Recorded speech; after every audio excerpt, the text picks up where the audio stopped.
मैं कौन सी जाति का हूँ? ब्राह्मण बिरादरी का हूँ। और हनुमान बेनीवाल जी को गलत कहने से पहले अपने गिरेबान में जाके भारतीय जनता पार्टी, जहरीले पौधे को चाहे कितना ही पानी पिलाओ, वो कुछ भी कहते रहते हैं। उनके बयान को सीरियस कौन लेता? 5-7 दिन बाद उनकी भी छुट्टी होने वाली है, कोई राम राम भी नहीं करेगा। वाहवाही लेकर चुनाव जीत रहे थे, सनातन के नाम पर लोगों को गुमराह करने का प्रयास किया जा रहा था। गाय माता मर रही है और गाय माता को राष्ट्र माता घोषित करवाने के सपने दिखाने वाली सरकार के राज में संतों को सड़क पे क्यों बैठना पड़ रहा है? हनुमान बेनीवाल जी के यहाँ जाओगे, आपको कभी जाति पूछ के काम नहीं होगा, काम तो सबका होता है। राजस्थान की राजनीति में फिलहाल आरएलपी वर्सेस बीजेपी बयानबाजी का जो एक दौर है वह कहीं ना कहीं भैरवनाथ धाम से शुरू हुआ, उससे पहले से शुरू हुआ और आज भी बदस्तूर जारी है। कल आरएलपी के कार्यकर्ताओं ने सरवण चौधरी, थान सिंह जी डोली, तमाम जो कार्यकर्ता थे, कमल चौधरी, उन लोगों को पुलिस जो है गिरफ्तार करके ले गई।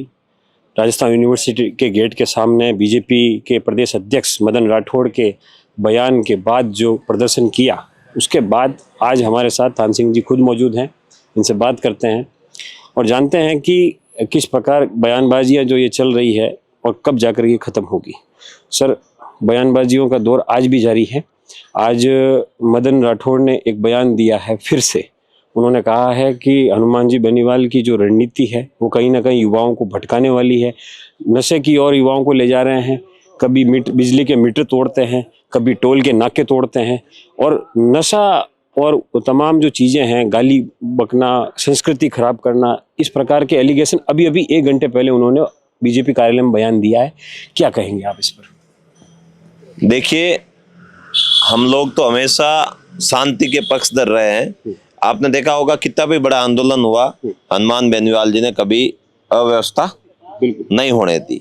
देखिए, हम लोग शांति के पक्षधर इसलिए हैं क्योंकि हमारी राजस्थान की सबसे बड़ी रैलियां हमारी पार्टी ने की और हमारी पार्टी ने कभी राजस्थान में बखेड़ा खड़ा नहीं किया। और भारतीय जनता पार्टी के आपने कारनामे देखे ही है। पेपर लीक के मुद्दे पर राजस्थान की सत्ता में आई, कहाँ युवाओं का क्या हाल है?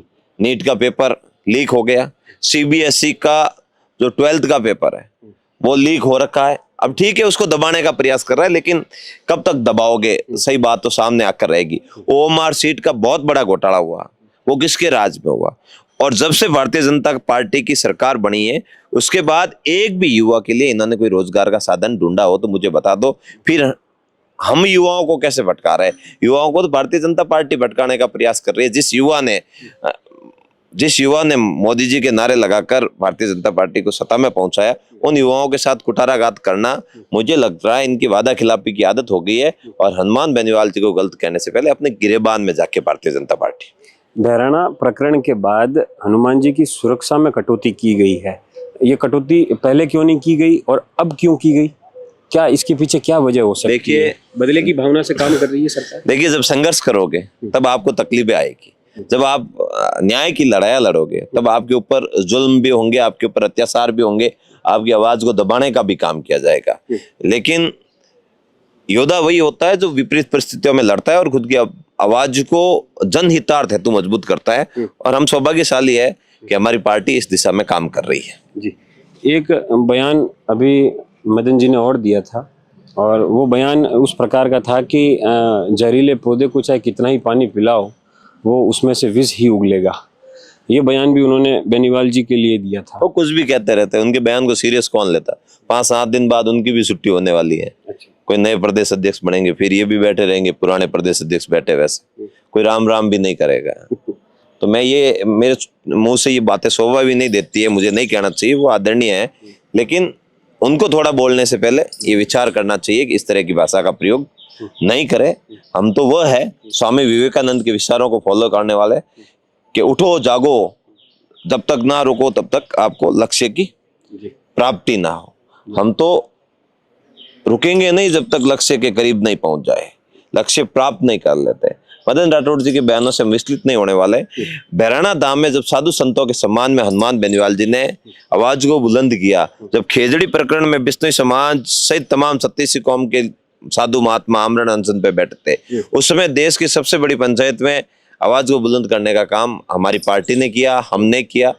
और जब इनको लगने लग गया साधु संतों के नाम पर हम झूठी वाहवाही लेकर चुनाव जीत रहे थे, सनातन के नाम पर लोगों को गुमराह करने का प्रयास किया जा रहा था। एक गाय माता गलती से कोई मुस्लिम का लड़का या मुस्लिम का बच्चा या फिर मुस्लिम की गाड़ी से टकरा जाती है तो वहां धर्म खतरे में आ जाता है। जैसलमेर में हजारों गायों के कंकाल मिले, क्या सभी संगठन का मौन क्यों थे?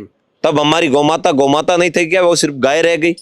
मैं कह रहा हूं उन तमाम सभी संगठनों को, सभी मेरे भाइयों को जो सनातन में विश्वास रखते हैं, उन्हें जैसलमेर जाना चाहिए और इस सरकार के खिलाफ घेराबंदी करनी चाहिए। ऐसी क्या मजबूरी रह गई सनातन के नाम पर सत्ता में आने वाली सरकार के राज में? गाय माता मर रही है और गाय माता को राष्ट्रमाता घोषित करवाने के सपने दिखाने वाली सरकार के राज में संतों को सड़क पे क्यों बैठना पड़ रहा है और जगह जगह पर गाय सड़क पर क्यों घूम रही है? और हिंदुस्तान में वर्ल्ड में हिंदुस्तान बीफ निर्यातक नंबर 1 क्यों हो गया? इसका जवाब भारतीय जनता पार्टी को देना चाहिए। मुद्दों पर बात करें तो हम बात करने के लिए तैयार हैं। ऐसे बयान देने से कुछ नहीं होता। बयान कोई कुछ भी कहीं खड़ा होकर दे सकता है। जी। एक जो टैग आप लोगों पर लगता है, आरएलपी पर लगता है कि पार्टी जो है कहीं ना कहीं एक जाति, किसकी जाति? मैं कौन सी जाति को सपोर्ट कर रही है? मैं कौन सी जाति का हूँ? मैं कौन सी जाति का हूँ? ब्राह्मण बिरादरी का हूँ। मेरे जैसे कई योद्धा हैं जो ऐसे हनुमान बेनीवाल जी की पार्टी में सभी जातियों के, सभी वर्गों के लोगों ने टिकट लिया, सभी वर्गों के लोगों ने चुनाव लड़ा और सभी हनुमान बेनीवाल जी के यहाँ जाओगे आपको कभी जाति पूछ के काम नहीं होगा। काम तो सबका होता है। निकाय चुनाव पर आऊंगा। निकाय पंचायती राज चुनाव में सरकार देरी कर रही है जानबूझ करके, क्या डर है उसको? निपट जाएगी इसलिए देरी कर रही है। काम कुछ किया नहीं, लोग बहुत नाराज है।